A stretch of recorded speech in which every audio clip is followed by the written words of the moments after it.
Hey, this is Stan with Spitfire Management, and we're continuing our look at how our Spitfire project management system integrates with the Acumatica Cloud ERP software. This is sort of part three of the series, and we'll be looking at AR this time. But you may recall that in the first part we created this project, a green power station, and in the second part we took our budget information from the first part and we used it to create a vendor commitment and vendor payment requests. There are one out there that we actually paid, and it went over and became vouchers in the Acumatica system, generating these actuals. So if we're spending money, we better have some money coming in to us. Let's get some AR going. So I have my first of these payment applications all started and ready to go. And we'll do another one so you can see how the cycle works. But my lines here on the schedule of values are usually far fewer than my lines in the budget, and billing codes are used to summarize them down. And Spitfire could even suggest how much to bill based on the amount spent, but quite frequently progress billing isn't really tied directly to the percent spent or even to the number of production units completed, because it's a much more complicated and variable thing. So for example, we know we're starting the project and we're getting started ordering some of these mechanical things. That's the commitment we did earlier. So we need 10% there. The feasibility study is about done, and that's why we're getting to order some of these things. And we certainly need some money for the permits and approvals. That's generating $900,000 plus, almost $1 million in billing. And if I slide over, I'll be reminded that this style of contract generally has retention built in. I'm not going to get all 990,000. 99,000 is going to be held in retention to the end of the project. Now it's true that sometimes there'll be a milestone where my 10% retention will get reduced to 5% or some other agreed percent near the end, but often these funds are held to the very end when everybody's happy.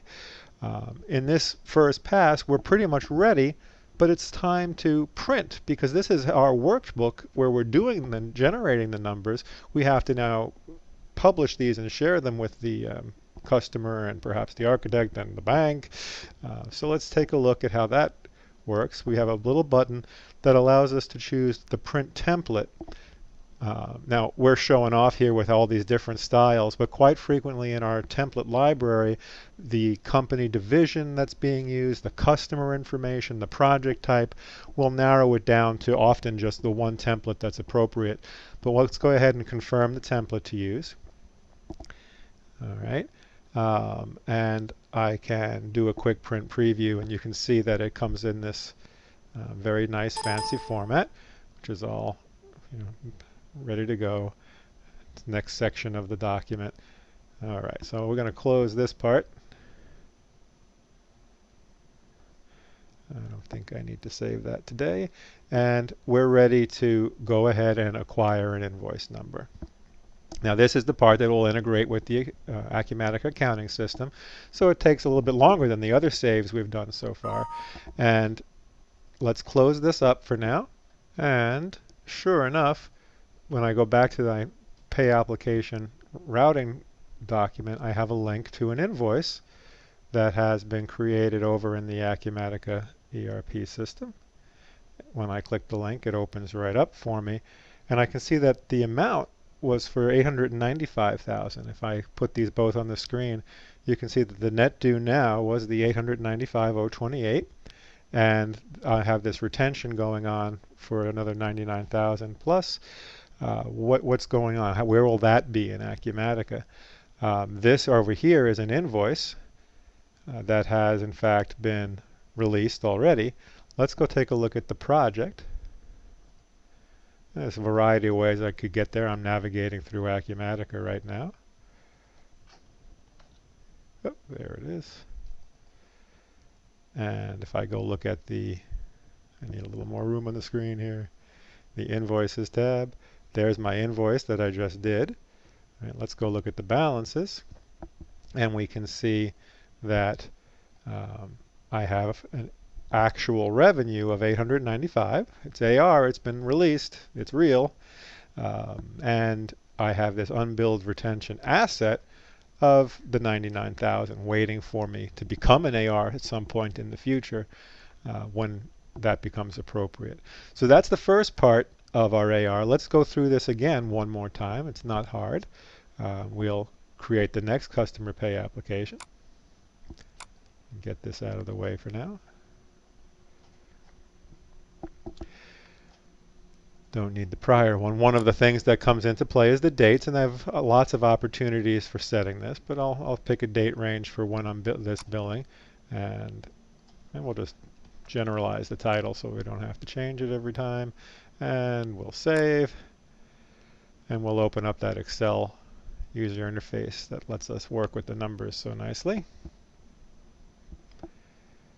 Okay. So here you can see that when we, I'm going to play with my columns here to get things a little bit more condensed. You can see my to-date numbers are still here. Previous applications, however you'd like to look at it. So I know that now I'm ready. Perhaps I'm ready to go to 15% on this one and 90% on that one. And maybe it's time to get 10% of engineering. So these will be my numbers for the second iteration with the same build up. The retention is continuing to build up, and I go through the same cycle. I need to print it, but of course this time it remembered the template from last month, and I can go right ahead and finish printing or go and acquire an invoice number in Acumatica.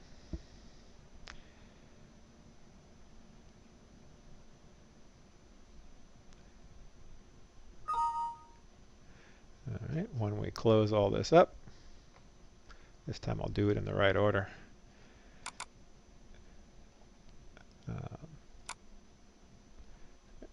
That has reopened on my screen over here, and I say, because nothing else is going on, I got the very next invoice number